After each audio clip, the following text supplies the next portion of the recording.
je vais d'abord vous parler de l'art japonais qui est traité dans ce livre. Ok. Du coup, le rakugo, est-ce que ça vous dit un truc ou pas? Non, je t'avoue que le rakugo, ça me parle pas.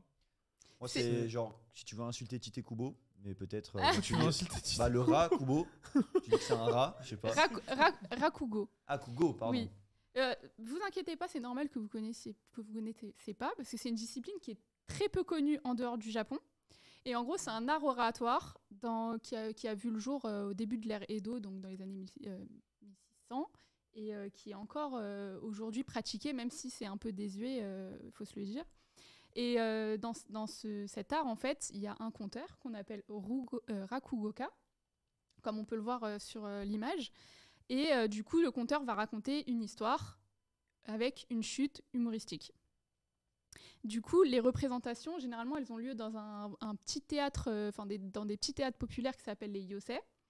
Et le conteur, toujours habillé en kimono, reste assis toute l'histoire à genoux sur un petit zabuton, donc un petit coussin. Et il a le droit d'utiliser, il a très peu d'accessoires, un éventail et parfois un morceau de tissu pour l'aider à mimer et représenter des objets. Et du coup, il va raconter son histoire, son récit.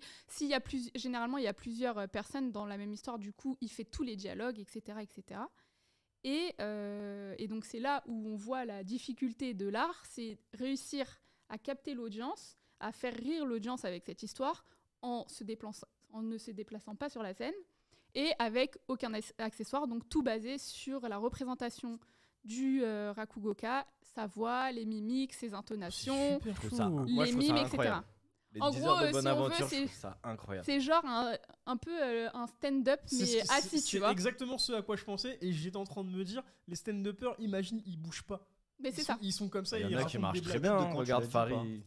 Oui, c'est début de l'ère Edo, donc 1600, entre 1600 et 1800, l'ère Edo. Et comme je le disais, c'est encore pratiqué, mais beaucoup moins qu'avant. Et du coup, le livre dont je voulais parler aujourd'hui, c'est un manga. Donc, je vais présenter rarement des mangas, parce que moi, dans ma rubrique, ce que j'ai envie de vous présenter, c'est plus d'autres types de livres qui s'intéressent à la culture.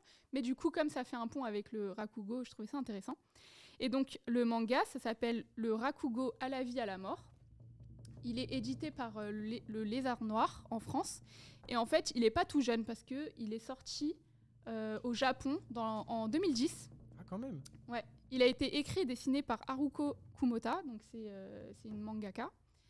Et en fait, il n'a jamais été édité en France.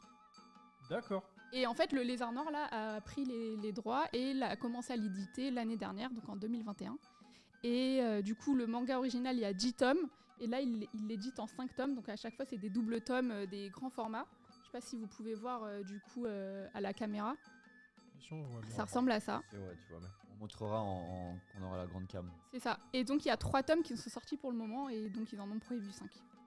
Et du coup, que se passe-t-il dans le manga ? Ça se passe dans les années 60 et c'est un détenu tout juste libéré pour bonne conduite qui n'a pas d'attache, pas de famille, etc. et qui décide de devenir Rakugoka après avoir vu un grand maître du Rakugo faire un spectacle dans sa prison. Et du coup, il rêve de devenir le disciple de ce grand maître, et donc il se rend chez lui, et il lui demande de devenir son maître. Le grand Rakugoka accepte ce disciple, alors qu'il a toujours dit dans toute sa vie qu'il ne prendrait jamais de disciple. Donc déjà, petit mystère. J'aime bien, ça commence comme dans les shonen un petit peu, j'aime bien. Et donc du coup, il nomme son disciple Yotaro, et donc le Yotaro se retrouve à vivre chez ce maître avec la fille adoptive du maître. Et au fur et à mesure qu'il va apprendre à le Rakugo et apprendre à se produire sur scène, il va aussi se rendre compte du passé un peu trouble de son maître. Ah. Et backstory, le book. C'est ça. Et je vous laisse là parce que j'ai pas envie de vous en dire plus. Wow, mais non. Ah, c'est parfait.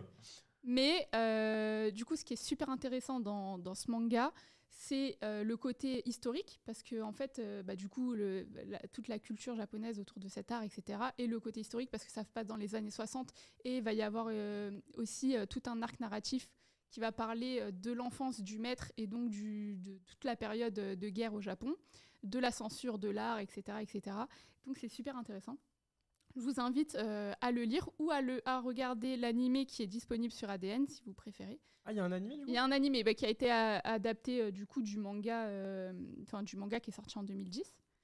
Et après moi j'ai regardé l'animé et c'était plus dur pour moi de me mettre dedans parce que en gros il y a beaucoup de scènes où on le voit faire raconter des histoires en mode Rakugo, etc. Et c'est pas forcément facile à appréhender en tant que, à voir en tout cas en animé, mais en lecture je trouve ça très fluide et très intéressant. Et je voulais aussi ajouter un truc qui est intéressant sur donc l'édition de Lézard Noir, c'est qu'il a été traduit par Cyril Copini, qui est un des seuls Français à faire du Rakugo. Ah, la boucle est bouclée, Ok. franchement C'est ça. stylé, C'est beau. lourd. Et du lourd. coup, et donc ce mec-là, en fait, il a vécu pendant je crois qu'il vit même encore au Japon depuis 20 ans. Et donc il parle très bien japonais et il se produit, il fait du Rakugo en japonais et en français.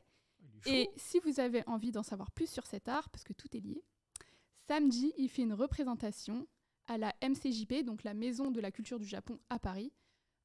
Et donc ça se passe samedi, il y aura une conférence où il va parler du Rakugo et il va présenter une pièce. Voilà, c'est à Paris, au métro Stylé. Birakem, c'est pas loin de la Tour Eiffel, donc c'est vraiment centré. Exactement. Tout le monde peut y aller. Allez-y, profitez-en. Ouais, et c'est pas si cher les places de spectacle, les événements, etc. Donc C'est bon pour la culture ça. Franchement. Et le chat, Eren nous dit qu'il y a même une adaptation d'animé, c'est super intéressant.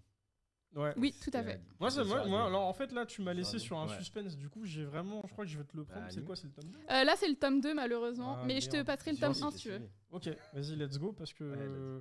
Ouais, tu m'as dit il y a 3 tomes pour l'instant, c'est ça? Pour l'instant, il y a 3 tomes de sortie. Je crois qu'il y a un tome qui va sortir en avril là. Ok. Et en tout, il y en aura 5. Donc je pense qu'à d'ici la fin de l'année, ce sera bouclé, quoi. D'accord. Ah ouais, donc c'est en 5 tomes. Ok, bah, très curieux de découvrir ça. Je connaissais pas du tout l'art du Rakugo Moi non plus. personnellement, mais du coup j'ai toujours l'image des stand-uppers en mode. Mais ça doit Moi, être tu dur vois, à faire. tu vois, j'ai une autre image. Tu vois, j'ai vraiment l'image du conteur de bonne aventure, tu sais, qui baroude dans le désert et qui va se poser autour d'un feu et qui va captiver tout le monde par son histoire. Et je trouve ça incroyable, tu vois, vraiment les conteurs Pareil. de bonne aventure qui captivent leur audience. J'ai toujours trouvé ça incroyable. Bah de toute façon c'est un art de raconter. Ouais, de ça, raconter carrément, des histoires, de carrément. conter, Et en fait, ce qui est intéressant aussi dans le Rakugo, c'est que souvent, c'est des histoires qui sont reprises. En fait, c'est jamais vraiment des histoires inventées de toutes pièces. C'est des histoires qui se transmettent depuis l'ère Edo et qui se re-racontent. Et en fait, chaque Rakugoka va avoir vraiment sa façon de la raconter. Et donc, à chaque fois, le spectateur va redécouvrir un peu l'histoire Ok. et le Ok. style, etc. Par contre, c'est obligatoire que la chute soit humoristique. C'est ça. En fait, Ok. c'est quand même un but comique. D'accord. Donc, tu peux rire même avant la chute. Et du coup, la chute, généralement, c'est un truc un peu inattendu et Ok. un peu Mais drôle. imagine, il te raconte Après, disclaimer, ça reste de l'humour japonais avec lequel on n'est pas Ah, forcément Ouais.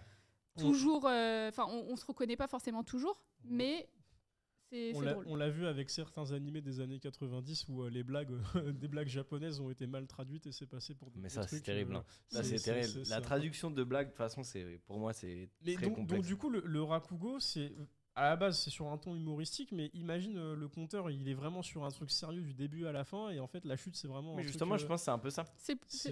Ok, c'est d'accord. ok. En fait, ça Ah dépend ouais. vraiment des histoires. Tu mises Donc tout ça veut sur dire ta qu'à la chute. fin, tu te fais tout ça, surtout. tu te dis tout ça pour ça. Bah, Tu si vois. t'as un C'est le rire, but, t'es en ouais. mode. Non, Ah, mais pas non, ouf. mais c'est marrant, je Là, trouve j'ai ça déconné, marrant. tu Je vois. trouve ça marrant. Et ça dure combien de temps, tu l'as dit ou pas à peu près? En fait, ça peut être très très court, genre ça peut être 5 minutes et ça peut être un peu plus long. Mais ouais, généralement, en tout cas de ce que je vois dans le livre et de ce que j'ai pu voir un peu sur des vidéos qui sont disponibles sur Internet, c'est 5-6 minutes Ok. le récit en fait. Ok, d'accord. Ah, c'est intéressant. Le Rakugo à la vie à la muerte. La muerte. La muerte.